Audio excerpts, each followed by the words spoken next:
Bismillahirrahmanirrahim. Assalamualaikum warahmatullahi wabarakatuh. Alhamdulillahi rabbil alamin. Wabihi nasta'inuhu ala umuri dunya waddin. Ashhadu an la ilaha illallah wahdah la syarikalah. Wa ashhadu anna Muhammadan abduhu wa rasuluh alladzi la nabiyya wa la rasula ba'dah. Hadirin ikhwatu iman jemaah Majelis Ta'lim Illiyin, mudah-mudahan senantiasa diberkahi dan diridhai Allah Subhanahu wa taala. Kajian hadis arba'in pada kesempatan ini membahas hadis yang ke-39 halaman 63. Halaman 63, hadis yang ke-39. An Ibni Abbas radhiyallahu anhu. An dari Ibni Abbas, ya, Ibnu Abbas, mudah-mudahan Allah senantiasa ridho kepadanya. Ibnu Abbas ini adalah salah seorang putra, ya, dari salah seorang paman Rasulullah sallallahu alaihi wasallam. Anna, bahwasanya Rasulullah sallallahu alaihi wasallam, bahwasanya Rasulullah sallallahu alaihi wasallam qala, bersabda. Jadi Ibnu Abbas itu meriwayatkan atau menuturkan kepada kita, ya, bahwa Rasulullah sallallahu alaihi wasallam telah bersabda. Ini Ibnu Abbas ini seorang sahabat, ya, yang dipercaya oleh Rasulullah sallallahu alaihi wasallam untuk menafsir, ya, ataupun mentarjim Al-Qur'an. Sehingga beliau diberikan gelar oleh Rasulullah itu turjumanul Qur'an, ya. Orang yang paling menguasai dalam menerjemahkan ataupun menafsirkan Al-Quran di antara sahabat-sahabat pada saat itu, gitu, ya. Boleh dikatakan Ibnu Abbas itu ulamanya dari kalangan para sahabat, ya. Kan para sahabat itu keahliannya, profesinya beda-beda, Pak. Ada sahabat itu yang punya keahlian di bidang kepemimpinan, di antaranya Khulafaur Rasyidin itu Abu Bakar, Umar, Utsman, Ali, gitu.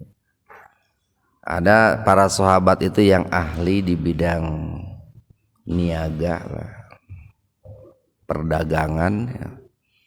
Katakanlah Abdurrahman bin Auf, kan, gitu. Ada juga sahabat itu yang fokus dalam mendalami ilmu-ilmu agama, gitu.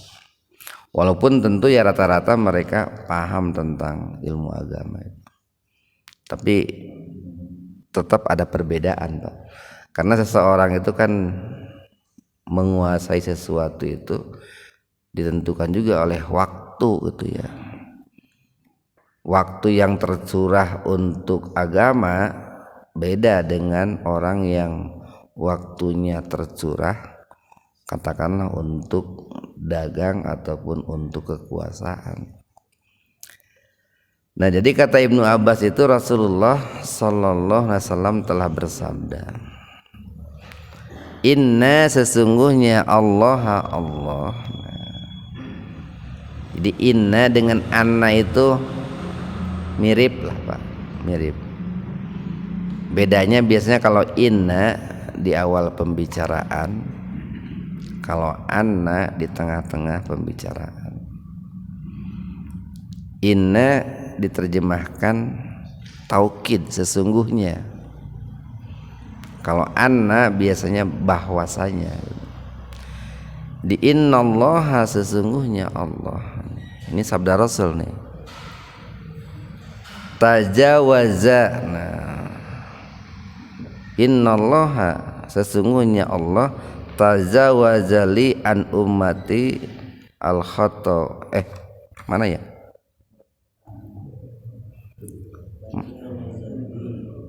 Bukan Pak, nomor 38 belum ya? Ya maaf, nomor 38 Pak. An Abi Hurairah radhiyallahu an, ya. Dari Abu Hurairah radhiyallahu an, mudah-mudahan Allah ridho kepadanya. Qala, berkata, qala Rasulullah sallallahu alaihi wasallam, bersabda Rasulullah sallallahu alaihi wasallam. Dulu pernah kita sampaikan tentang biografi Abu Hurairah Pak ya. Abu Hurairah ini salah seorang sahabat yang cukup banyak yang meriwayatkan hadis-hadis, sabda-sabda Rasulullah sallallahu alaihi wasallam. Dan beliau ini salah seorang ashabus suffah Pak. Salah seorang sahabat yang mendedikasikan dirinya untuk berkhidmat menimba ilmu kepada baginda Rasulullah sallallahu alaihi wasallam. Nah, kata Rasulullah itu innallaha, sesungguhnya Allah Ta'ala yang maha mulia, yang maha tinggi. Qala, berfirman ini. Sesungguhnya Allah Subhanahu wa taala berfirman. Jadi Rasulullah sallallahu alaihi wasallam menyampaikan firman Allah kepada para sahabat, diantaranya adalah Abu Hurairah Pak. Nah, inilah yang sering disebut dengan hadis qudsi Pak. Jadi hadis qudsi itu adalah firman Allah yang tidak dimuat di dalam Al-Quran. Derajatnya, kedudukannya di bawah Al-Quran, di atas hadis ya. Hadis qudsi itu. Apa firman Allah itu? Man, barang siapa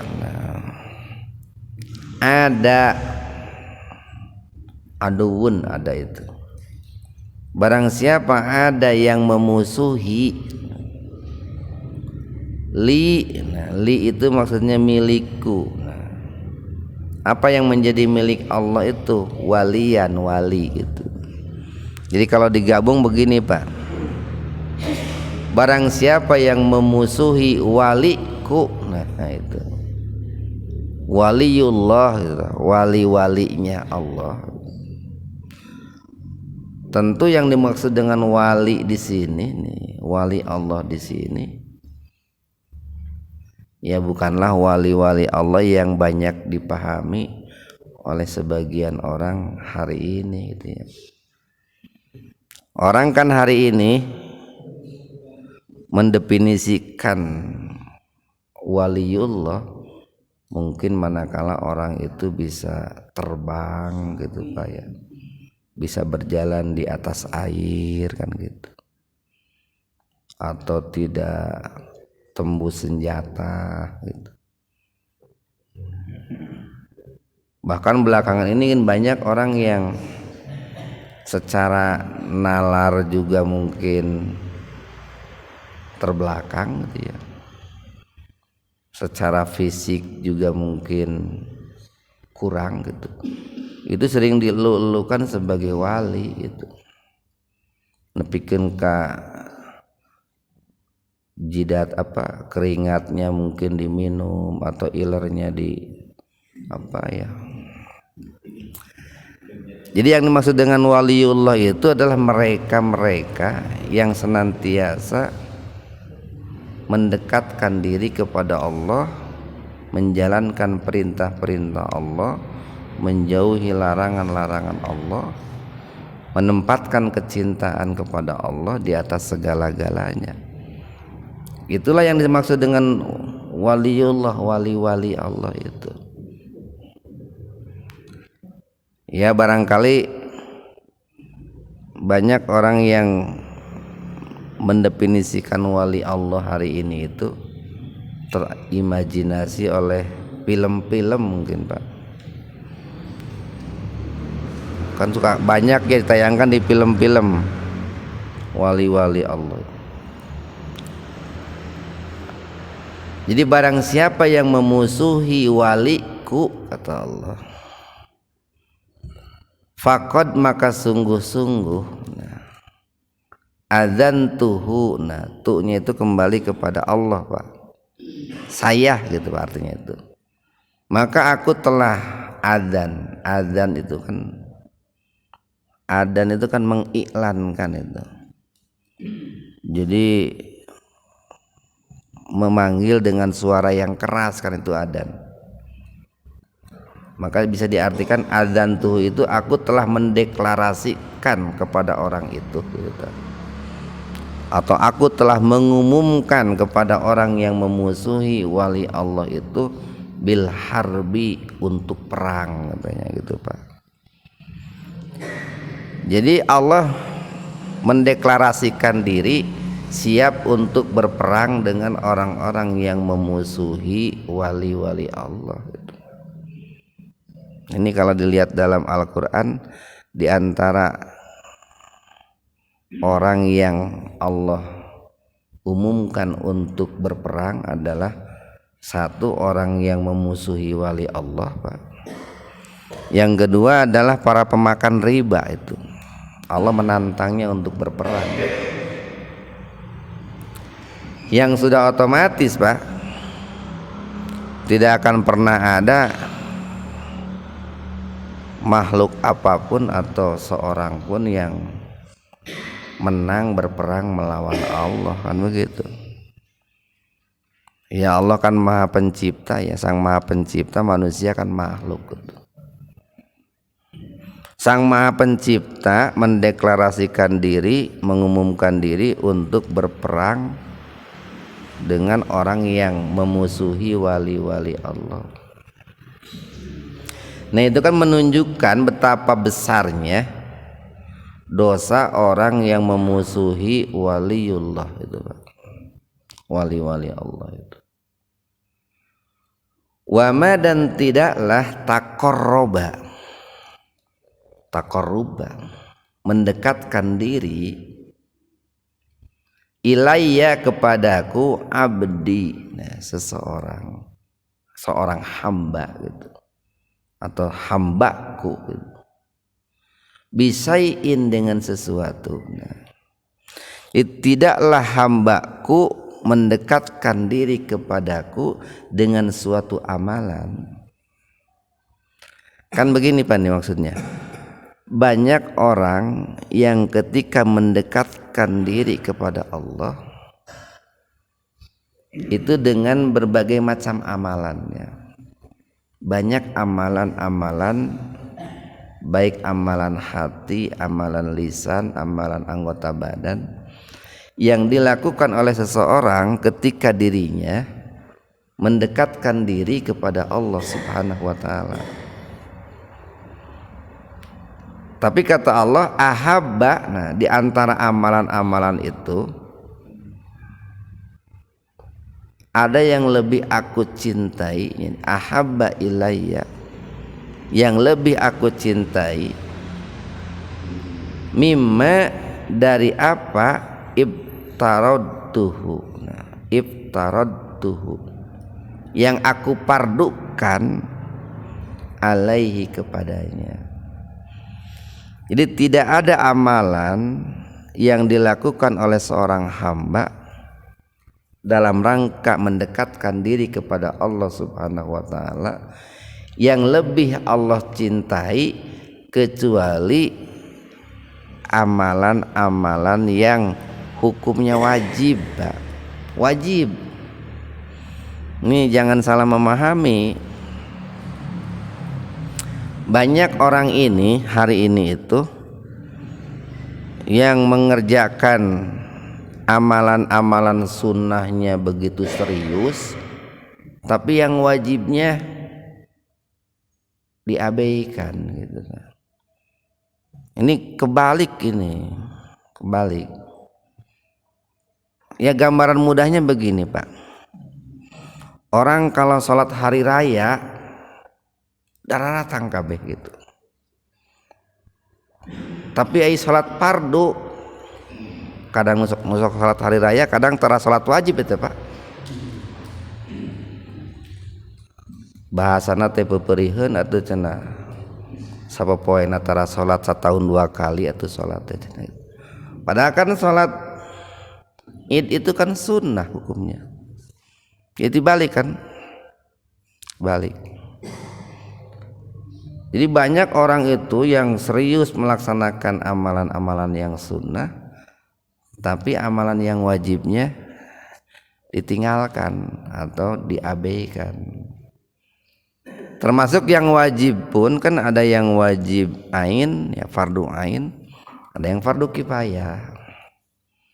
Kadang orang lebih cenderung antusias terhadap yang fardu kifayah ketimbang fardu ain. Jadi prioritasnya begitulah ya. Pertama utamakan yang wajib ain ya, fardu ain. Kayak sholat 5 waktu itu fardu ain. Puasa Ramadan fardu ain kan itu. Zakat itu kan fardu ain. Yang fardu kifayah itu kan seperti sholat jenazah, itu fardu kifayah. Ya kita harus berusaha semaksimal mungkin untuk menunaikan fardu kifayah, tapi jangan lupa nih yang fardu ain lebih diutamakan. Wala yazalu, dan senantiasa abdi hambaku yataqarrabu, dia mendekatkan diri ilayya kepadaku bin nawafil. Nawafil itu nafilah, nafilah itu sunnah itu, dengan amalan-amalan yang sunnah, hatta sehingga uhibbahu, aku mencintainya. Jadi begini Pak, jadi ketika seseorang hamba itu nih, dia senantiasa memperhatikan amalan-amalan yang tadi wajib ain ya, kemudian wajib kifayah ya, fardu ain, fardu kifayah, lalu diikuti dengan amalan-amalan yang sunnah. Ada sunnah muakkad gini Pak ya, ada sunnah biasa gitu kan. Sunnah muakkad pun kan ada yang kalau sholat kan ada rawatib, sholat sunat rawatib. Ya saum pun sama, ada saum rawatib Pak. Kayak inilah, walaupun istilahnya kurang familiar. Saum 6 hari di bulan Syawal itu rawatib. Ibaratnya ba'diyah setelah sholat itu Pak, ibaratnya begitu. Jadi dalam amalan-amalan sunnah pun ada yang muakkad gitu, ada yang ghairu muakkad, ada yang ditekankan, ada yang biasa-biasa saja gitu. Dia istiqomah gitu melakukan amalan-amalan yang sunnah itu sampai Allah mencintai orang tersebut itu Pak. Jadi kunci kita ingin mendapatkan mahabbah, kecintaan dari Allah itu, tunaikan yang wajib, lalu ikuti dengan yang sunnah. Ikuti dengan yang sunnah. Ada jaminan nih dari Allah nih, kalau seseorang itu sudah dicintai oleh Allah. Fa'idha, maka apabila ahbabtuhu, aku telah mencintainya, Kungtu maka jadilah aku. Nah, maka aku menjadi gitu Pak. Sam'ahu pendengarannya. Alladzi yasma'u bihi, yang dia gunakan ketika mendengar gitu. Kan luar biasa Pak ya. Jadi ketika orang itu sudah dicintai oleh Allah karena dia senantiasa menunaikan yang wajib dan yang sunnah,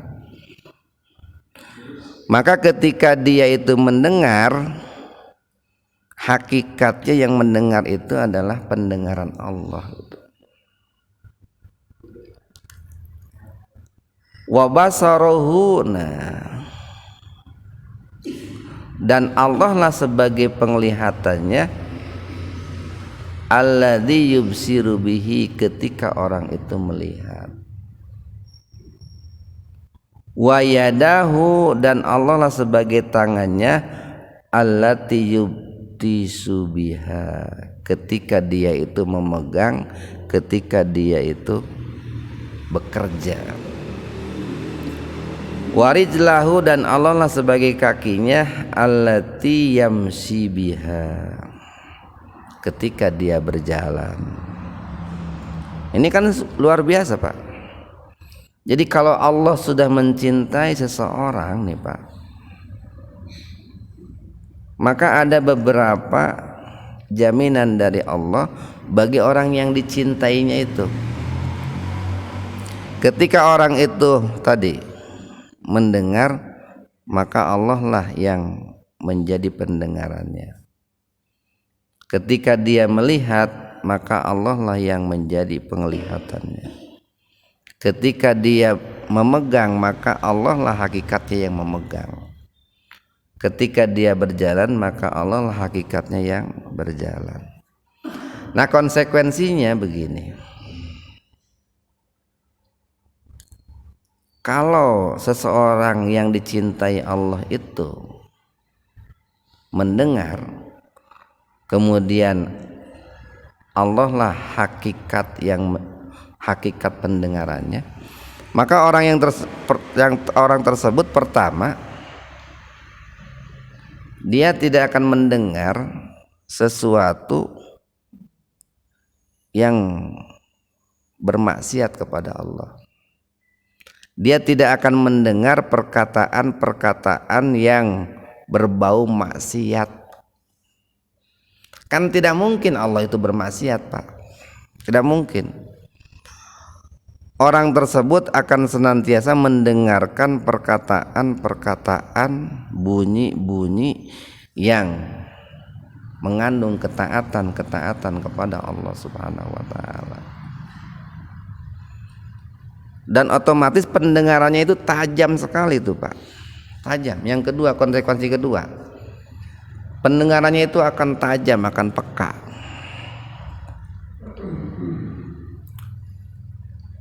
Ketika dia itu melihat, maka tidak mungkin dia itu melihat hal-hal yang dilarang oleh Allah. Dia tidak akan melihat hal-hal yang buruk Pak. Karena Allah tidak mungkin kan menggunakan penglihatannya dalam rangka kejahatan kan begitu. Atau ketika dia melihat, maka penglihatannya itu sangat tajam. Jadi orang yang sangat dicintai oleh Allah itu punya potensi besar untuk melihat hal-hal yang orang lain tidak mampu melihatnya. Kayak beginilah Pak. Ini yang disebut dengan basirah itu Pak. Jadi ketajaman mata hati gitu. Orang awam mungkin bisa melihat sesuatu yang ada di hadapan dirinya saja. Tapi orang yang punya basirah, ketajaman mata hati, karena dia selalu mengolah diri Pak, riyadoh istilahnya itu kalau orang tasawuf itu. Riyadohnya dengan apa? Menunaikan yang wajib, lalu menunaikan yang sunnah itu Pak. Dia akan mampu untuk memprediksi kemungkinan dari suatu persoalan itu, Pak. Dia akan memiliki kemampuan dalam memahami hukum sebab akibat. Dan ini sebetulnya harus dikuasai nih oleh khususnya para ulama, Pak. Jadi ulama itu harus punya kemampuan akibat-akibat yang akan terjadi oleh sesuatu beberapa tahun ke depan. Umpamanya begini nih, penguasa menetapkan aturan, Pak. Aturan nih dibikin oleh penguasa. Ulama itu harus tahu konsekuensi dari aturan ini terhadap Islam begini. Nah itu harus tahu. Kalau ulama tidak punya kemampuan seperti itu, maka nanti banyak aturan-aturan yang disahkan lalu kemudian merugikan umat Islam di kemudian hari. Nah itu yang disebut dengan orang yang tajam penglihatannya, Pak.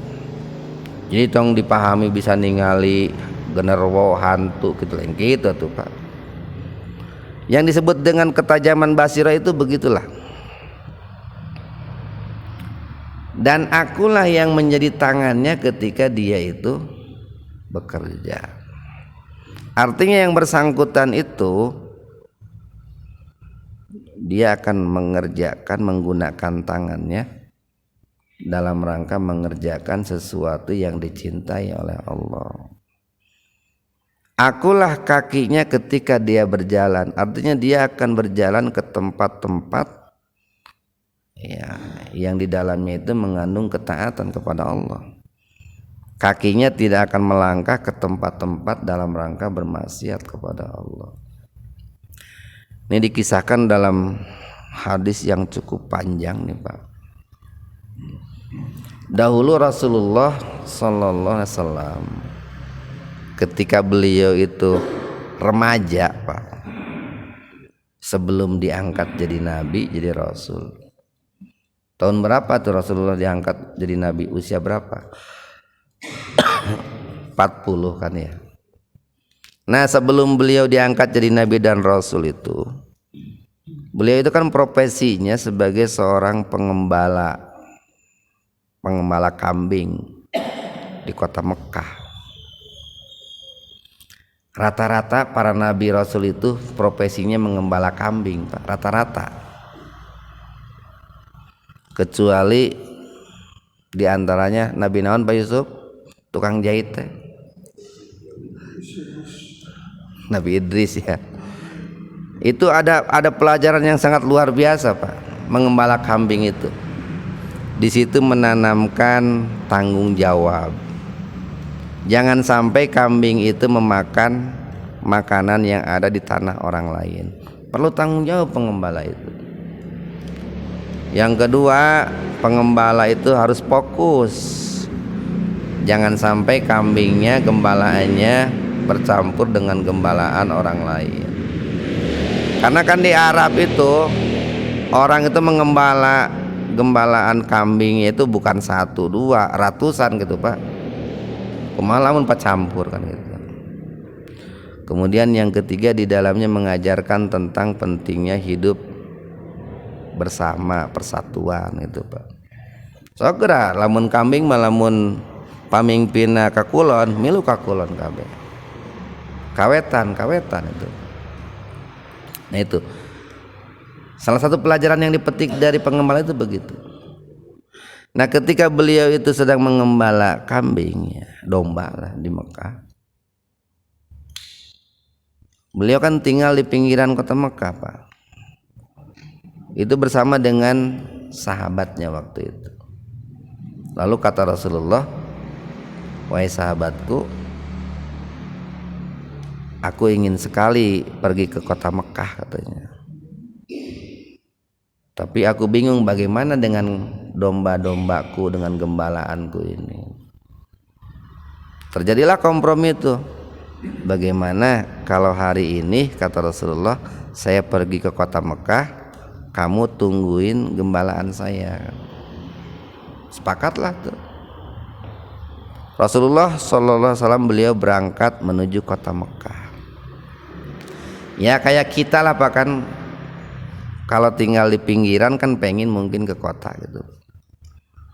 Nah sesampainya di pintu gerbang kota Mekah itu, beliau itu mendengar ada ini semacam bunyi-bunyian lah Pak, musik lah, ada orang yang sedang mengadakan kenduri waktu itu, ada joget-joget, nyanyian-nyanyian di situ. Kan waktu itu Mekah masih dikuasai oleh orang-orang musyrik itu Pak, sehingga banyak kenduri-kenduri yang berbau jahiliyah gitu.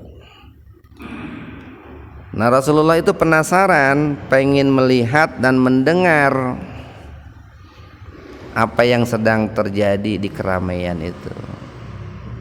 Itu baru saja mau nyampe itu Pak, tiba-tiba Allah itu kirimkan rasa ngantuk gitu Pak, ngantuk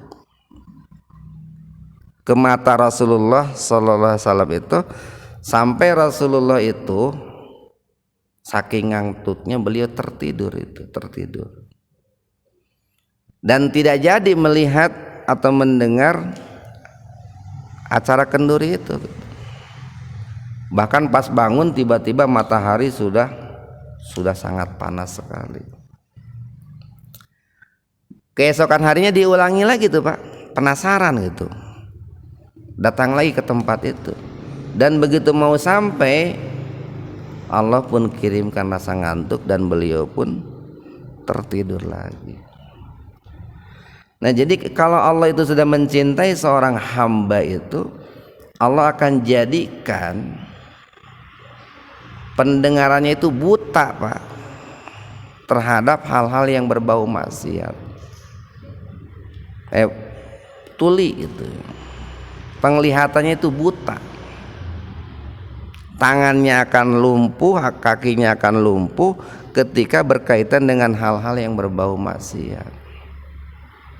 Nah kan lamun orang sebaliknya banyak, lamun aya hal-hal yang berbau maksiat, panon hese ngicep,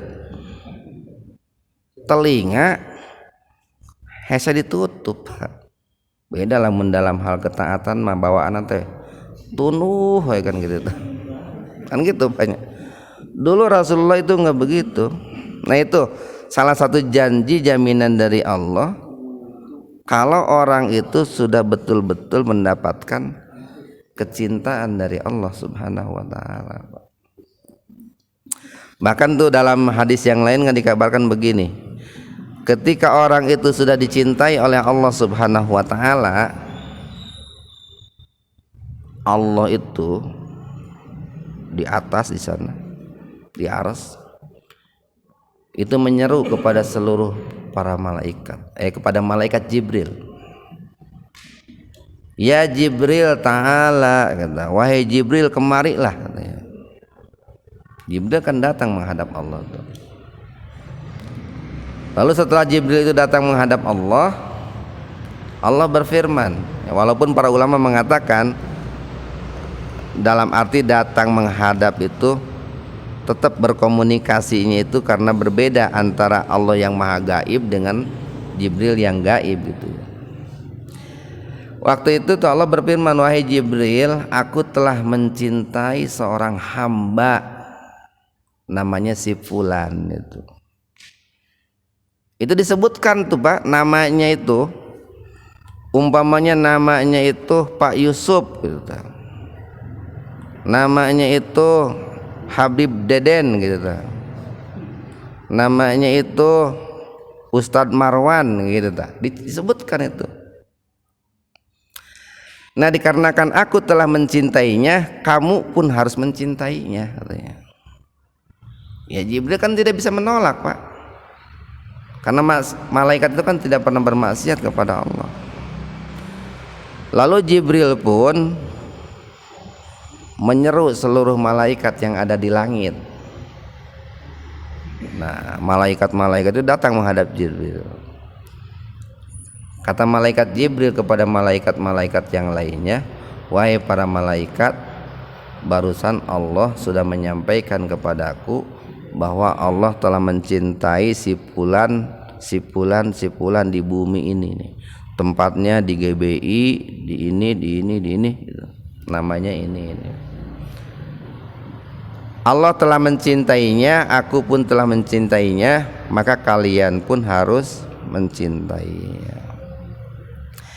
Nah ini kan luar biasa nih Pak nih. Kalau orang sudah dicintai oleh Allah, maka akan dicintai oleh seluruh makhluk, bahkan oleh Allah Sang Khalik yang ada di langit itu Pak.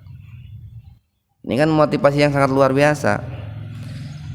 Jadi kalau dalam hidup nih Pak, dalam hidup nih, prinsip hidup nih, ini yang saya tanamkan dalam diri saya begini: tidak mengapa orang di bumi itu membenci saya, yang penting saya jangan dibenci oleh yang ada di langit. Begitu.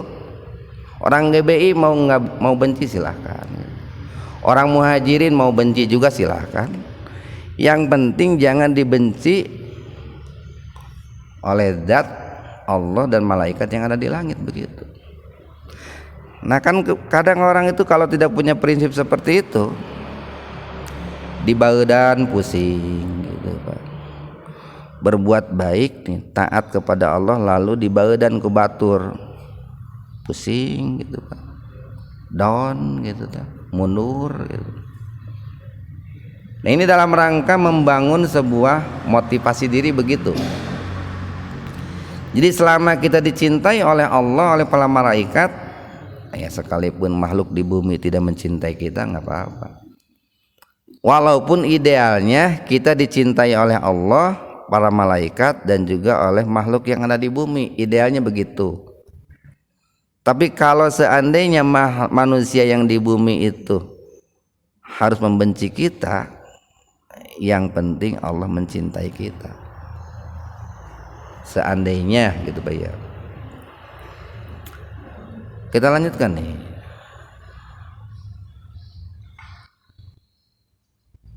Walain, dan sungguh jika sa'alani, nah ini janji dari Allah nih, jika hamba yang dicintai itu meminta kepadaku Pak,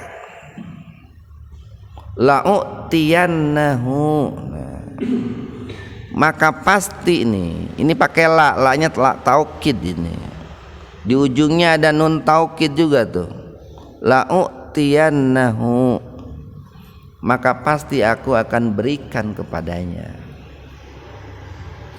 Wala inista'adzani, nah, dan jika dia memohon ta'awud Pak, ta'adani ta'awud, memohon perlindungan, dan jika dia memohon perlindungan kepadaku, la'u'idzannahu, ini pun sama nih, ada lam taukid dan ada nun taukid, maka pasti aku akan memberikan perlindungan kepadanya. Cek bahasa orang Sunda mah Pak, kalau orang sudah dicintai oleh Allah itu saciduh metu saucap nyata. Jadi ucapannya itu betul-betul berbobot kita. Ucapannya itu betul-betul mengandung sebuah kekuatan. Kan itu banyak Pak dikisahkan nih sebagai sebuah ilustrasi. Pamannya waktu terjadi perang tuh antara Afghanistan itu ya dengan Uni Soviet itu ya. Karena mereka betul-betul ya berusaha melaksanakan kewajiban-kewajiban yang Allah perintahkan nih, orang-orang muslim Afghanistan, baik yang wajib ataupun yang sunnah, itu berusaha memaksimalkan diri melaksanakan kewajiban, dan mereka pun berjuang tentunya fisabilillah di jalan Allah. Kan banyak hal-hal yang di luar nalar kita manusia. Atau akhirnya Afghanistan kan sebuah negara yang tandus, yang miskin gitu ya. Mereka tidak punya persenjataan yang canggih. Tapi kan Uni Soviet angkat kaki dari Afghanistan itu Pak. Ya kalau mau jujur mah kalah lah. Uni Soviet kan kalah itu. Atau banyak keajaiban-keajaiban yang terjadi di bumi Palestina itu Pak. Karena mereka kan betul-betul berusaha untuk meraih cinta Allah, kemudian Allah pun mencintai mereka, maka Allah pun menjadikan pendengaran mereka itu menjadikan mereka itu ketika mereka mendengar, Allah lah yang menjadi pendengarannya. Ketika dia melihat, Allah lah yang menjadi penglihatannya. Ketika dia memegang, maka Allah lah yang menjadi tangannya. Ketika dia berjalan, maka Allah lah yang menjadi kakinya itu, Pak. Karena tuh ada kadang kan dikisahkan batu itu, Pak ya, dengan memohon kepada Allah, mengucap bismillah, bertakbir, bisa menjadi bom kan begitu, Pak. Hari di orang boro-boro batu, Pak. Kadang bom gitu meledak gitu. Kan begitu, Pak.